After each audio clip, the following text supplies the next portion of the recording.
Today I'm going to show you an exercise called sciatic nerve flossing. A lot of us have heard of the sciatic nerve before. The sciatic nerve is a large nerve that runs down the back of your leg, but through other neural connections it connects all the way up to the base of your skull as well.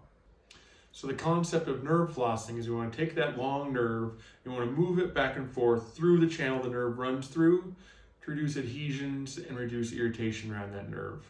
That's going to help muscles relax around it, help relax muscles in the low back, so you have better mobility and less pain. And this nerve, if you can imagine, runs from the base of the skull and it interconnects all the way down through the bottom of the foot. So what we want to do is we want to move that nerve back and forth along the channel to reduce adhesions.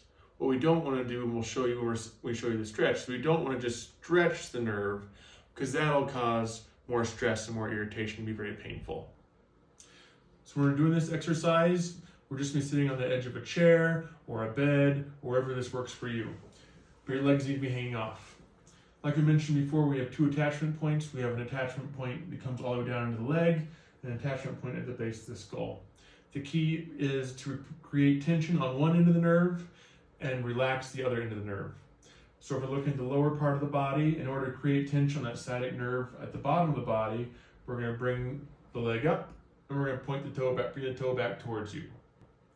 In order to create slack on this end, we're going to bring the knee down and point the foot.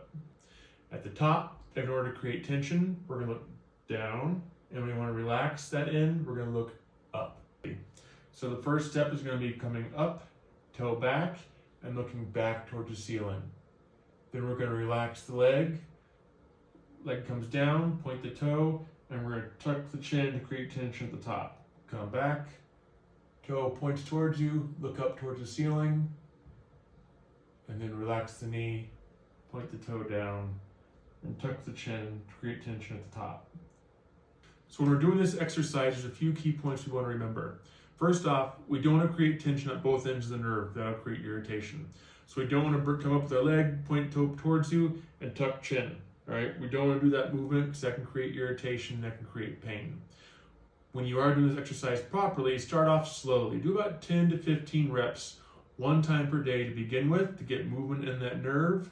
As you progress, you can get up to 15, 20, even more reps if you're comfortable with it, just to create proper movement along that nerve path.